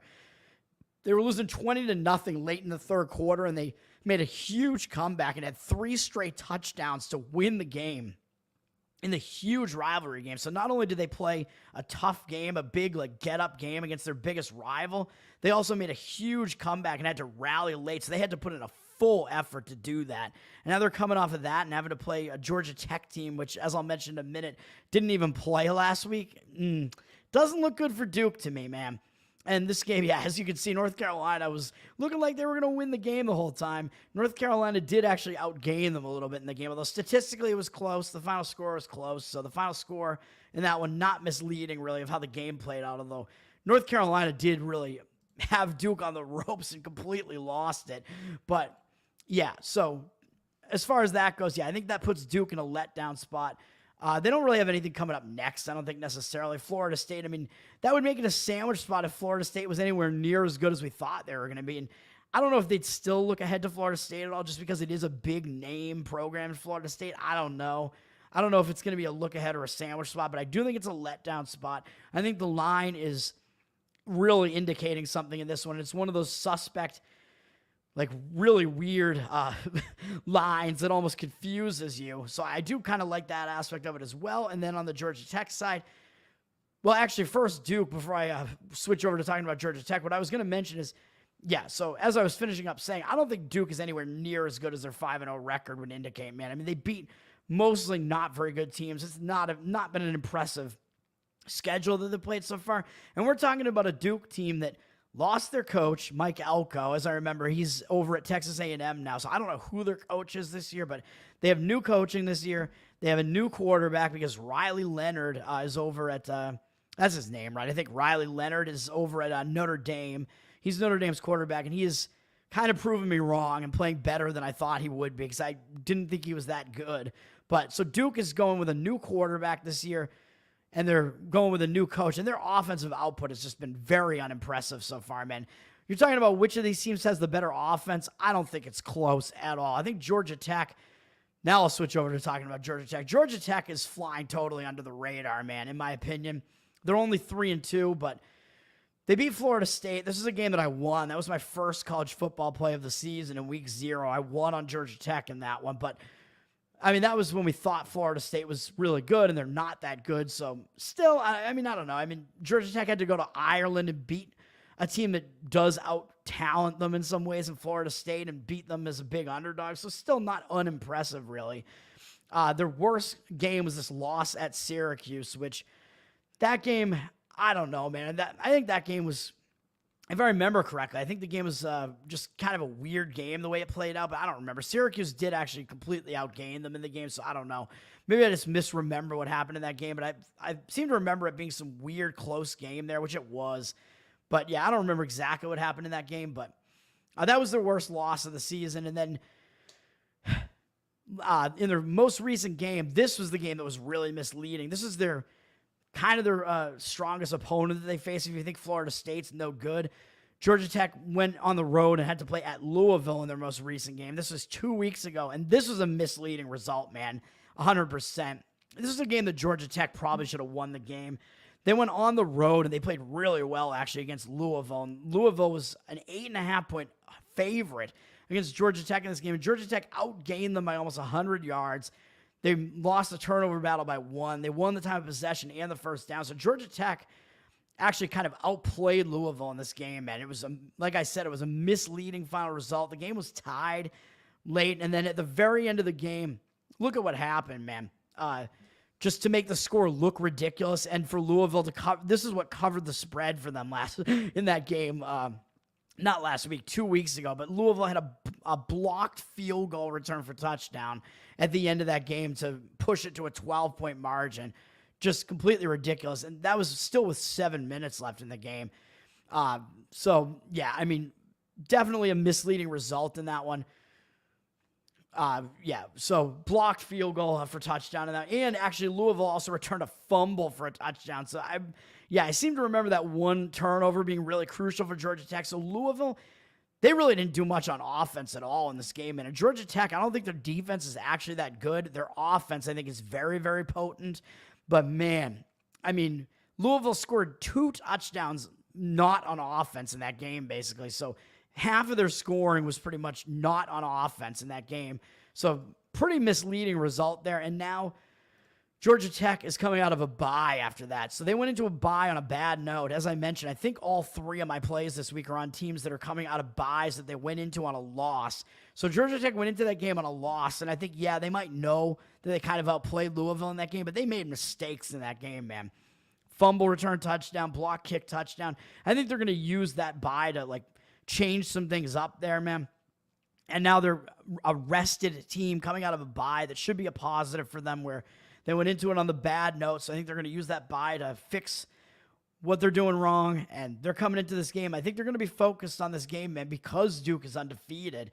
It's going to kind of put a target on their back, really, even though the odds makers are telling you which one of these teams is actually the better team, and it is Georgia Tech. And Georgia Tech, they have a pretty good offense, man. King, their quarterback here, this guy, he's a returning starter for them. He's been there for a while now. He's a veteran quarterback, and he's a dual-threat quarterback. As you can see, he had their largest rushing output a couple of times. So this Georgia Tech offense, they are not that triple option Georgia Tech offense anymore, man. That is a thing of the past. They stopped the triple option several years ago now. At this point, that is not what they do now. They have a guy with a good arm in King who can also run, and he can hurt you both ways. And I'm not sure that Duke's going to be able to stop this offense, man. I mean, Duke, they have not faced really any good offenses so far this year. Now they're going to have to face Georgia Tech. Man, I think it's not looking good as far as the spot is concerned, as far as what the line is indicating to me, and the fact that I think Georgia Tech is indeed the much, much better offense here. So Georgia Tech is the play in that one. And I just you just saw what my last game is, but I've already mentioned it, so you already know what it is. Out of how many stars? 5 out of 10, man. What's up, Charles? Josh Smith with the "What's up, retards" quote. I love that opening to it. We still use that as the opening in Tower Gang, I think, right?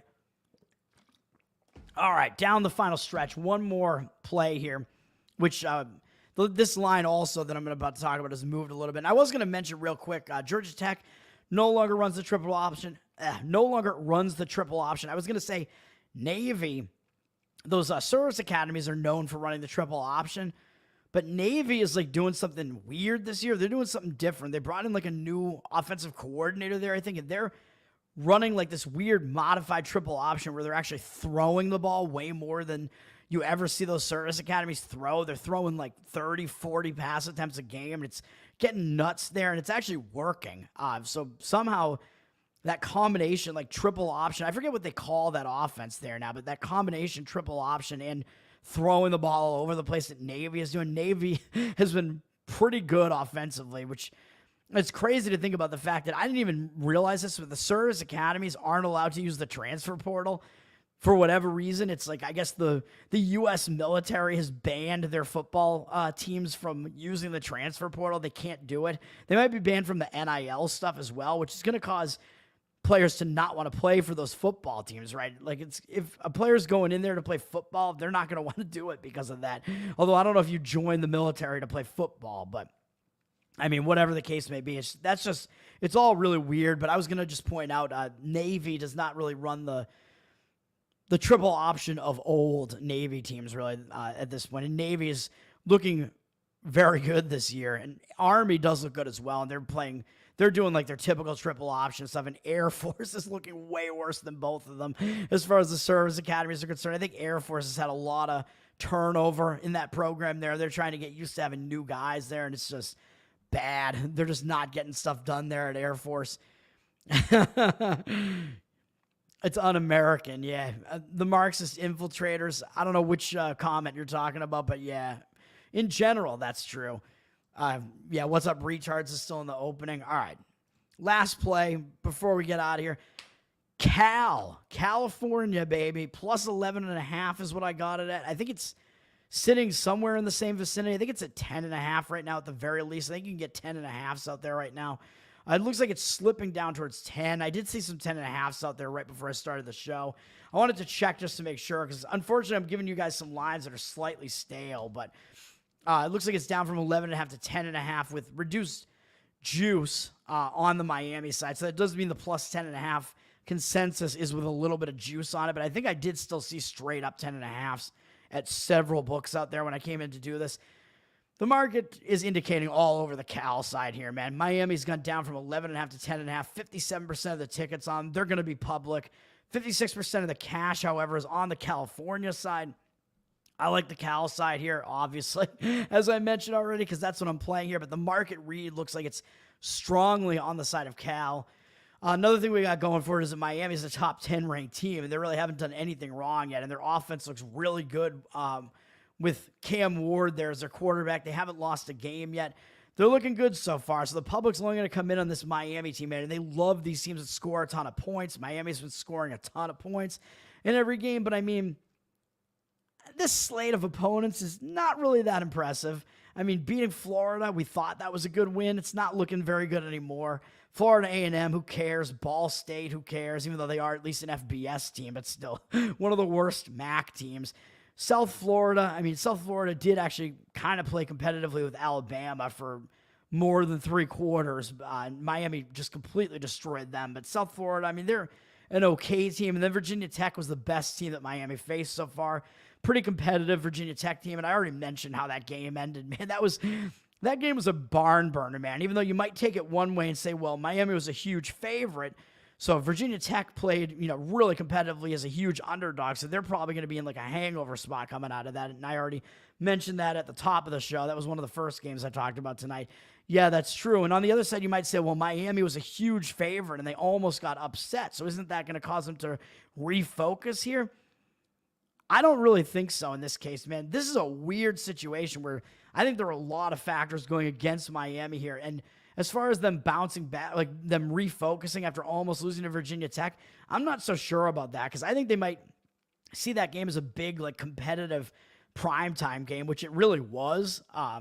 So maybe the line was kind of too big, lining Miami at, like, whatever it was, 17, somewhere in that range. But Miami, I mean, that was a game where they had to play right until the end, obviously. They didn't know if they had won until the final play was reviewed for 10 minutes or whatever. So coming out of that, I think it's a bad spot for Miami, man, coming out of that. And, yeah, they played on Friday, right? So they have extra – or was that Saturday night? No, yeah, it was Friday night. That's what I thought. It was Friday night, so it was a late-night game there. But so they do have an extra day off of rest, kind of, but – Cal is coming off of a bye, so Miami does not have the rest advantage, even though they had that one extra day, so maybe it's a little bit less bad than having played on Saturday. But if Miami has extra rest, I don't even think it's that helpful because when you're on a win streak like that, I don't think you want your schedule to be all shaken up like that. I think one day won't really matter, but if they'd gone into a bye on that huge win streak like that, I think that would be a negative because, again, like I said, you go into that extra time off, like what do you have to fix? Not much. You don't have that much to fix. Miami is now having to go out on the road to Cal, so they have to go to not only the Pacific Coast, but it's a 10:30 p.m. Eastern start time. So Miami with their biological clocks, I keep talking about it. These East Coast teams go into the Pacific Coast playing a really late night game. It's like the worst one of those travel spots as far as the biological clock is concerned. You're playing that game, you might be playing that game until like 1:30 a.m. your time, man. I mean, that's just ridiculous. So you could see a Miami team kind of tiring out there. I mean, that time zone shift is not going to be that helpful to them.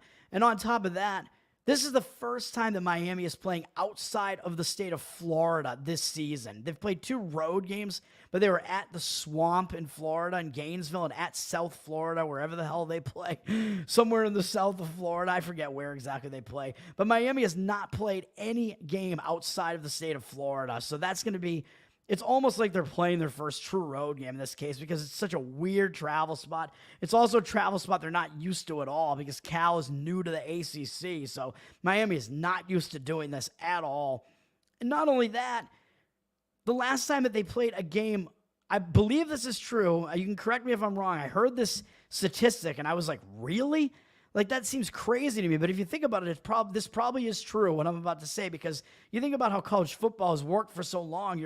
You're in like the ACC, you're playing all teams that are on the Atlantic coast for the most part, right? So it's, for those out-of-conference games, you usually don't really go that far to play those out-of-conference games there. So then, unless you like make a bowl that's going to take you all the way to the Pacific Coast, then you really don't leave your area of the country. And in Miami's case, they have not played a game in the Pacific time zone since 2000.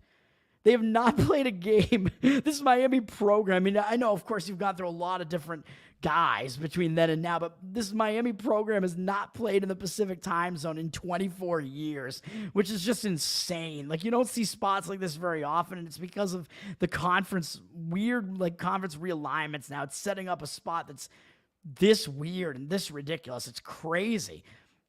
And not only that, but up next they have Louisville, who's a ranked ACC team. So it is possible they overlook this Cal team, man, coming off.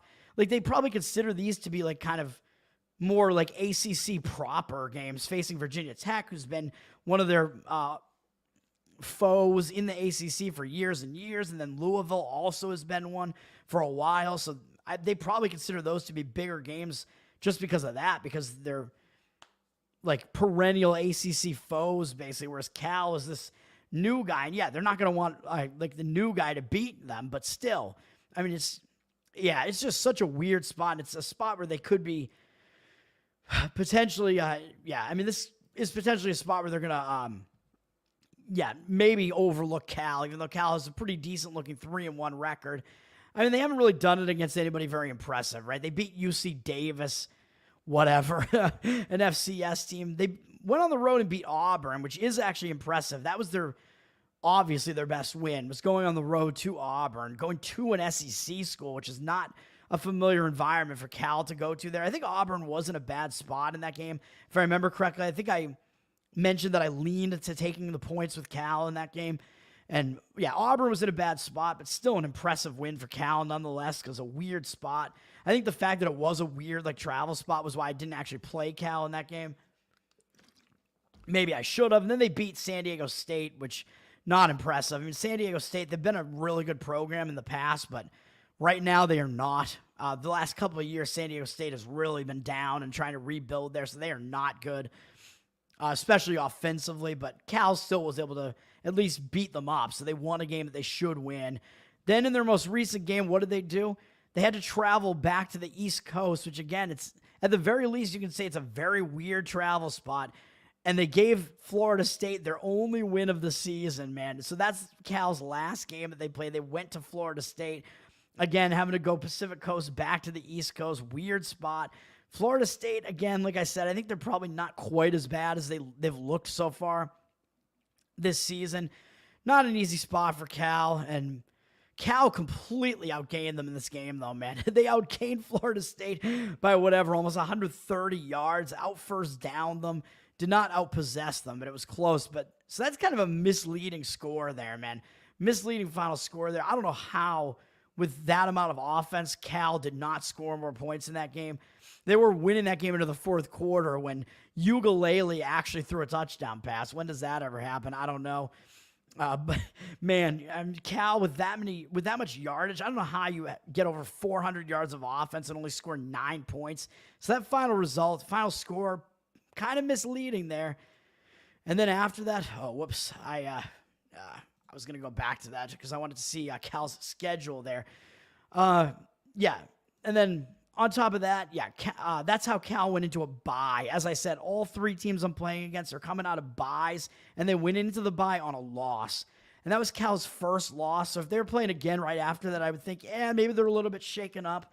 Maybe they're going to be a little bit hungover from that. But because they went into a bye, and I think now they realize, hey, that's our first loss. We have a chance to fix some things. I think because they went into a bye on a bad note, just like I said with these other teams, all of them did. I think they're going to use that bye to recollect themselves, fix things, and I think they're going to show up focused here, man. They have a top 10 Miami team coming into their house. As I mentioned, that basically never happened. So I think Cal is going to be up for it, man. They're going to show up for this game, and not only that, and then plus all the other factors that I threw out there. Also, Miami's quarterback is Cam Ward, and you might say, well, I'm going to say because he was on Washington State, Cal knows how to defend against him because they were playing against him for the last couple of seasons when he was on Washington State. So Cal has some of the same guys there. I think they have the same coach there. So they're familiar with Cam Ward and his tendencies. So they know how to defend against Cam Ward. Although I was going to say, on the other hand, you might say, well, Cam Ward is he's used to playing against this Cal defense as well. And he's used to playing on the Pacific Coast. Yeah, that's true. But we're talking about Cal's entire team and coaching basically who are kind of used to facing Cam Ward up against just Cam Ward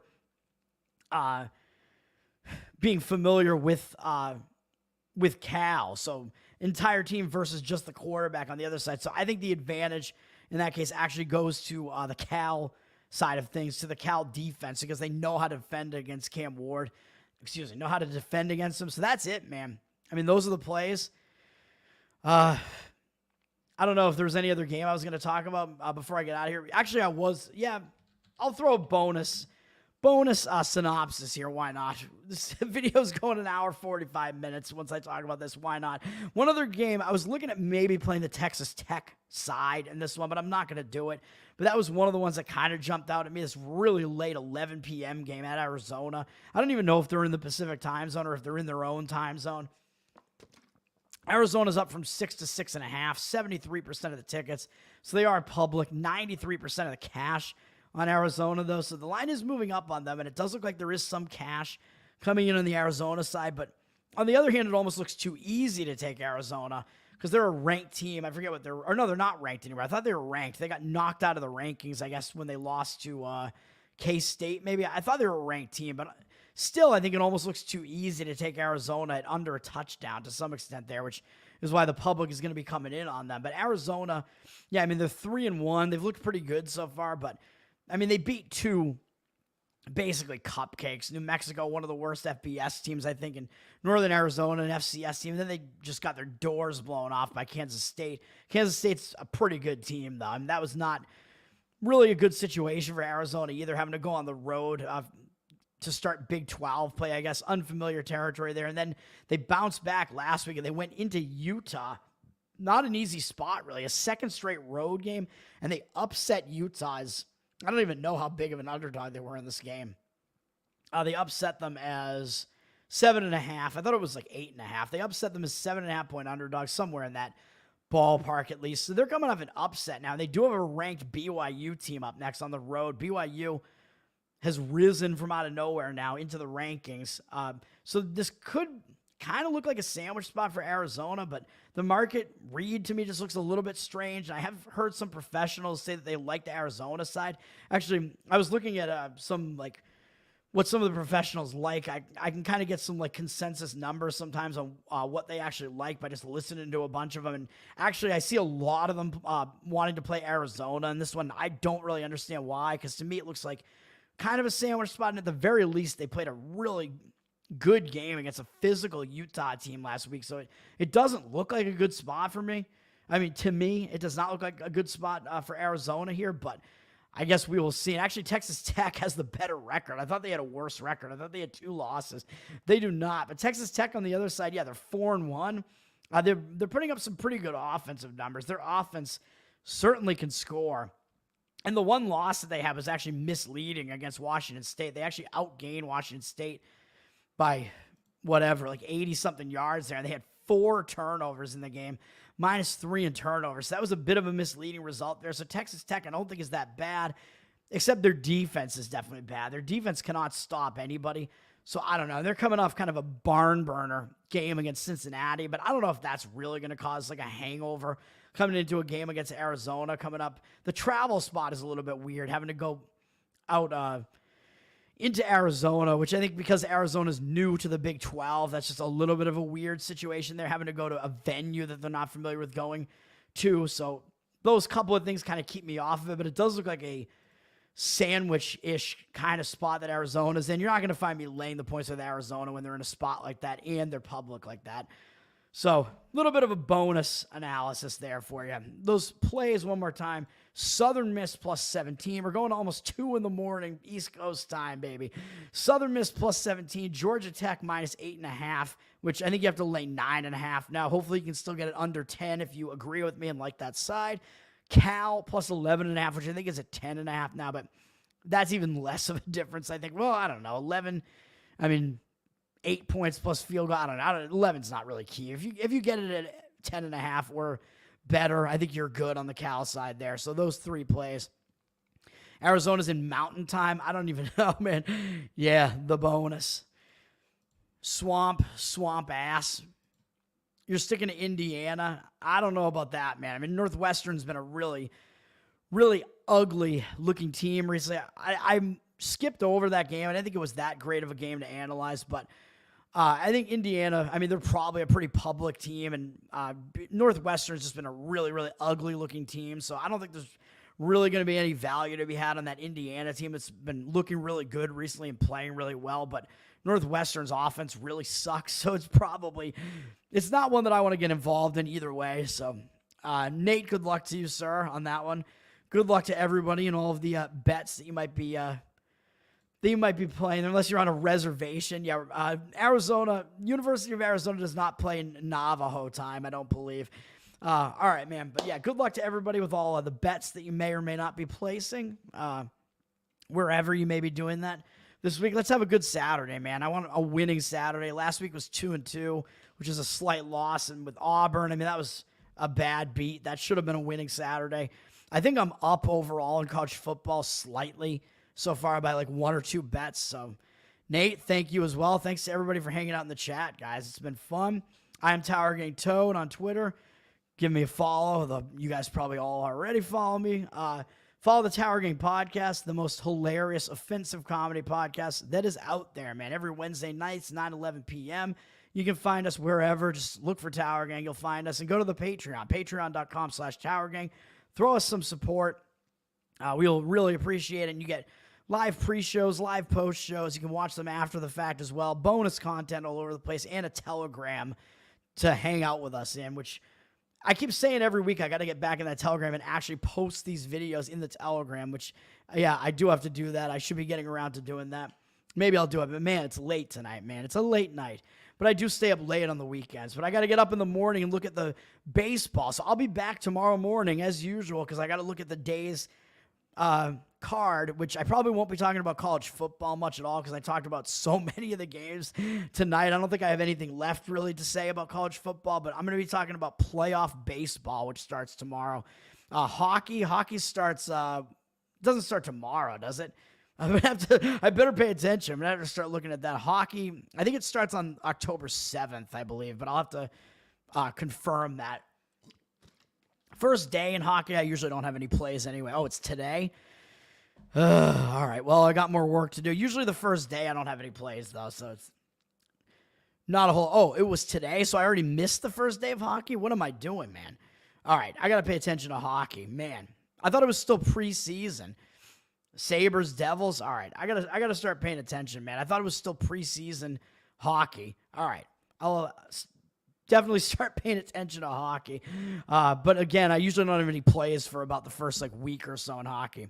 Also follow flapper.net, FLAPPR.net, the purveyors of the world's finest smut blog. They talk about women, they talk about sports, they talk about politics from kind of a conservatarian-ish perspective. They have a YouTube where they do historical videos. They do other videos as well where they talk about women quite a bit. And I'm going to be actually helping them out. I don't know if they care if I'm talking about this publicly or not, but they're going to be releasing their annual, I forget what they actually call it, the Mommy Milkers of the Year Award or whatever it is, where they have a whole bunch of different categories where a bunch of women who have done something in the public eye over the course of the year and have good boobs, basically wind up in a competition against each other. And those guys at Flapper get to choose who the winners are going to be. And they want me to kind of come up with the final card of women, and they want me to put betting odds on them. So I will be doing that at some point as well. All right, man. Have a good night. I got to look into that hockey, but I don't think I missed anything because, again, like I said, with the first day of hockey, I mean, I would have liked to have talked about it at the very least, but I probably wouldn't have had anything to say.